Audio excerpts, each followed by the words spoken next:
Welcome to another edition of the Delaware Valley Original Music Showcase. Tonight we continue our mission of helping to support original music in the Delaware Valley with our three-step process.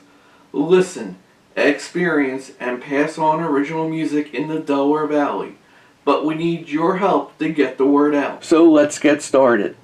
Tonight we speak to Leanne McNee, who is the creator of SoulShyne Entertainment, and her mission is simple, is to help original music throughout the Delaware Valley and points beyond.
My past life.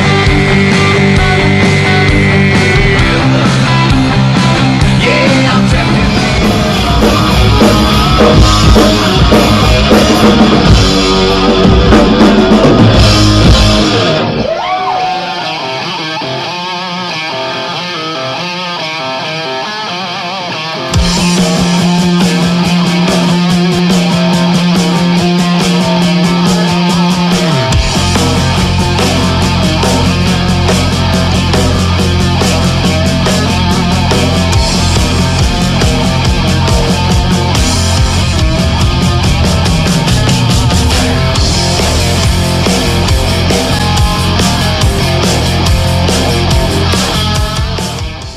The premise of SoulShyne was to help others grow and become the better versions of themselves. I just really believe in helping others do that. So SoulShyne was created to help my friends in the music industry and my venue owners that are friends as well, to help them generate revenue during this pandemic. And that's where it all began. So we have helped cover bands get into venues. We've helped tribute bands. I work with some very dear friends of mine in the tribute band world. We've all come together to help one another get into venues, to make connections with one another, and build kind of a consortium, if you will, of entertainment and industry people to help lift one another up. I started my company back in December of 2019. I had custody of my grandkids at the time, so I really wasn't putting myself out there too much. We were working on progress to reunite them with Mom, which we did in February of 2020. And then the pandemic hit in March of 2020 and shut everything down. But I was very fortunate. Matthew Jester at Bar 13, the owner there, was very gracious in allowing me to come into his venue to put shows on. And we've put on, I would say, I think it's 7 or 10 up to this point, co-promoting and working with his in-house promoter, Mike Alvacue. Again, another person who was very generous with his time and education of the industry, allowing me to put the shows on there. Very, very, very supportive. So Bar 13 is ground zero for me. I consider them family. And when the conception of Groove on the Move came in, there was no question in my mind that they would be ground zero to start us off with Groove on the Move.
when we come back, we'll talk more with Leanne about the project after these messages. And I really feel so grateful to Paula and to George for what they've done here. You know, you're allowed to do this again.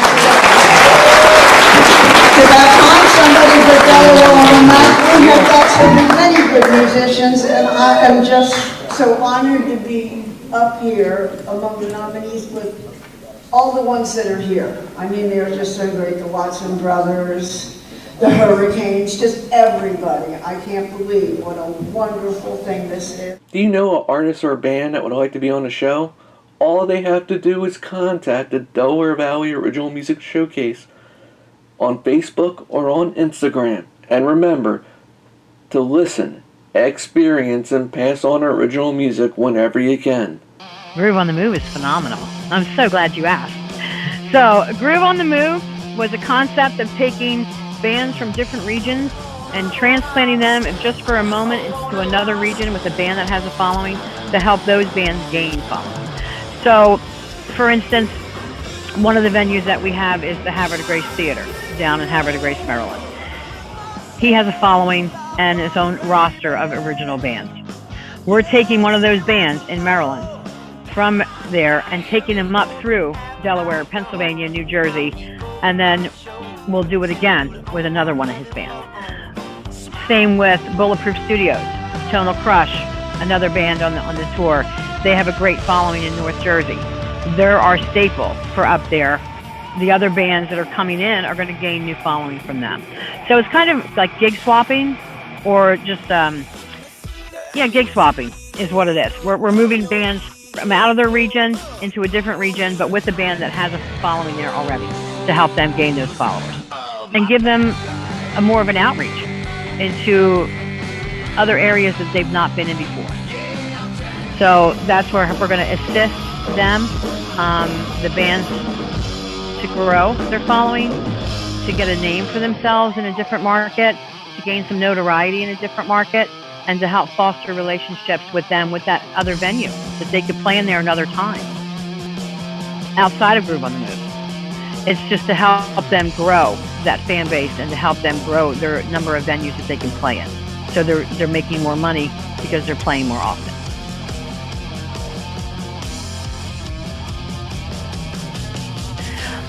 Actually, Bradley from Bradley Entertainment.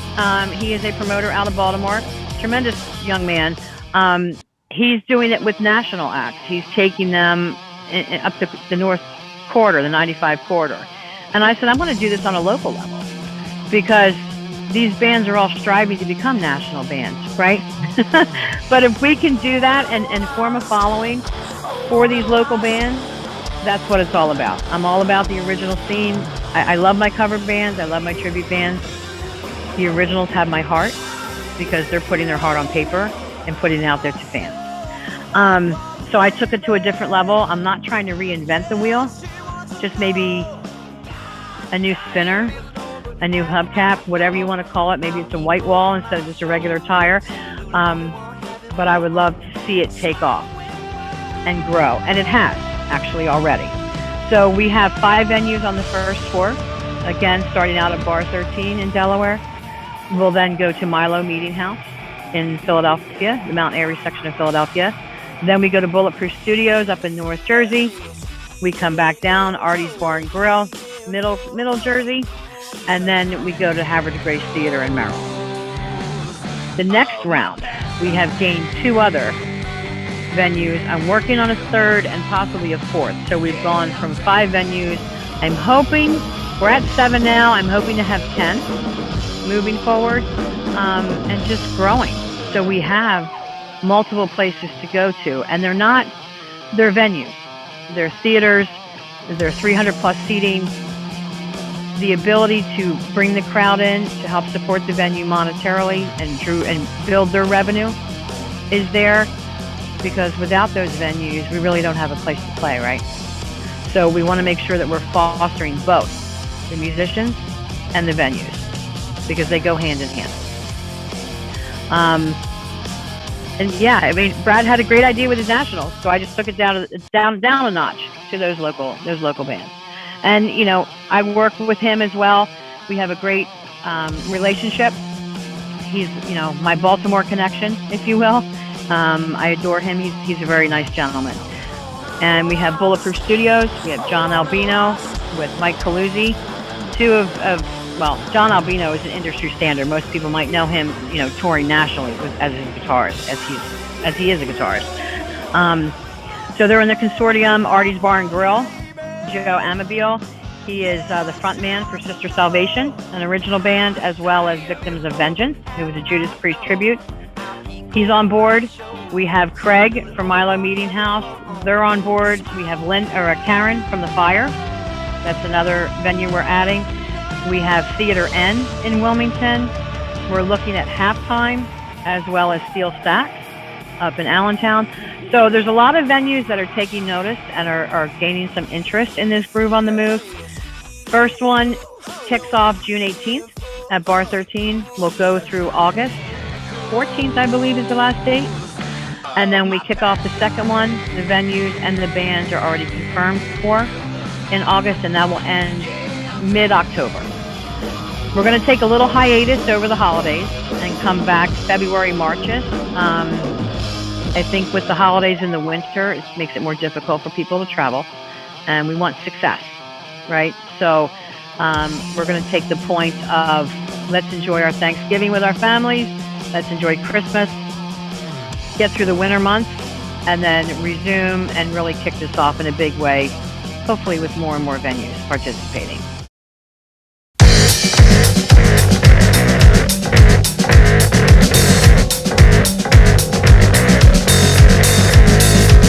Whoa.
Now you tell me you think of leaving, baby, that ain't right.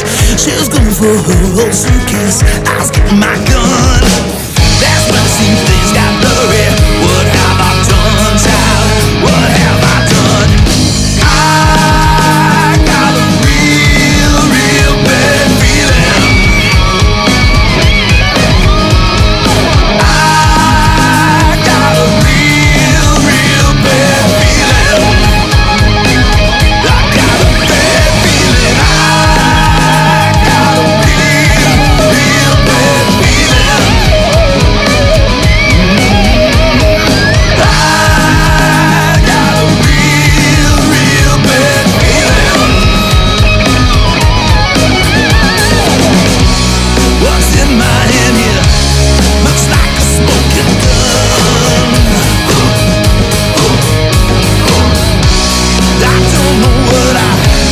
I don't know what I've done. Whoa, whoa,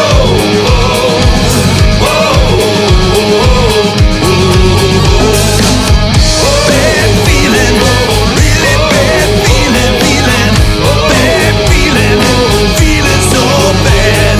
I got a feeling, really bad feeling. I got a feeling, so bad feeling. I got a feeling, really bad feeling. I got a feeling, so bad feeling. I got a feeling, really bad feeling. I got a feeling, bad feeling. Sure. They can reach out to me, SoulShyne Entertainment. That's SoulShyne Entertainment on Facebook. I just signed on with a great company. I'm going to plug them because they do a lot of good things with a lot of different social media platforms called Direct Link. It's all one word. Link is LYNC. They are able to provide scheduling, automatic send-outs to all social media. They cover all the core platforms of Twitter, Instagram, Facebook, and LinkedIn. So if there's any bands out there looking for EPKs or help with that, information on how to get on that platform, Direct Link, Jeff Gold. He is this gentleman that I've been working with. He's tremendous as well. So there's a lot of folks in the mix that are doing things to help the music industry. And I love to see a family come together because that's truly what we are. And like yourself, you and I had discussions about this, a couple of weeks ago, and I'm thankful that you have me on your show. You have connections as well. So all coming together, not every one of us knows everything about everything, but I know some things, you know some things. Becca Martin, my partner in crime, can't go without her. Z191 TV radio. She is my backbone and keeps me straight on all the promotional materials that we need, riders that we might need, contracts, things like that. That's her expertise. So I lean on her for that. I'm the venue person. I go and I meet the venue owners. I talk to them about this. We all come together. We all have our part in this. It's not just one person doing this. You're helping me right now by putting the word out. Getting involved, hopefully coming to the shows since you're local here to check out a few of them. I think it's important that we all take our piece of the pie and do what we do best to help one another.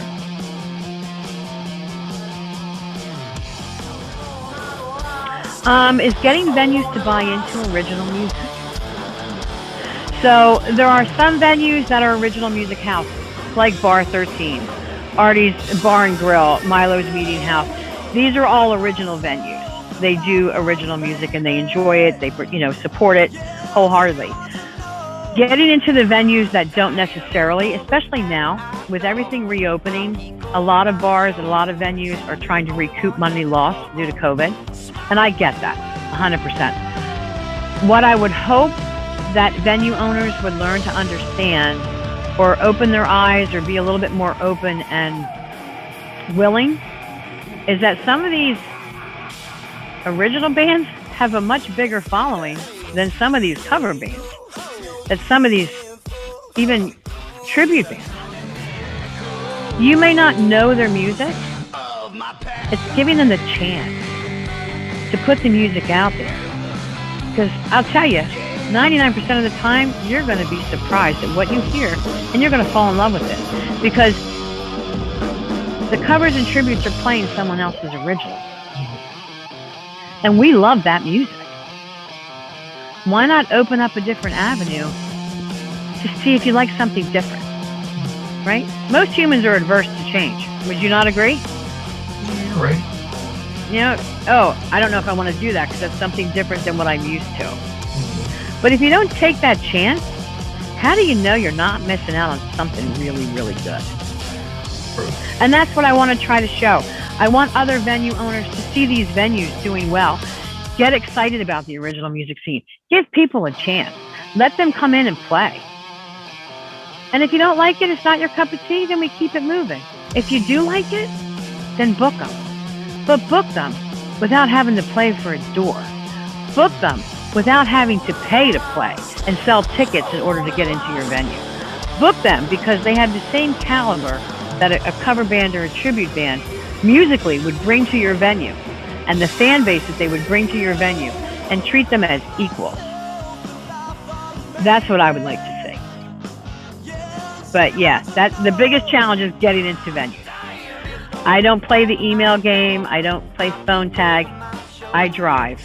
And I go out and I go meet venue owners, introduce myself, let them know what we're doing. If they have an interest, we continue the conversation. If they don't, I pick out another venue that I think will do well. I drive to it, I go meet them, and I do a face-to-face. I see this going from Connecticut to Florida at some point. I see this making connections for bands to get into festivals across the country. I see this as bands opening up for international acts. I see these things opening up to allow bands to go over to tour in Europe. I have grand ideas or thoughts or hopes, dreams for some of these bands to really propel to the next level. And if I can be a stepping stone in that, I'm happy to do so. I'm happy to make those connections with people because I am a bulldog or pit bull or whatever. I go. When I get an idea, I go to where I need to go to get the answers, to make the connections, and then I put people in touch with them. And then I'm out of it. I don't need to stay in it because I don't manage bands. I don't represent specific bands.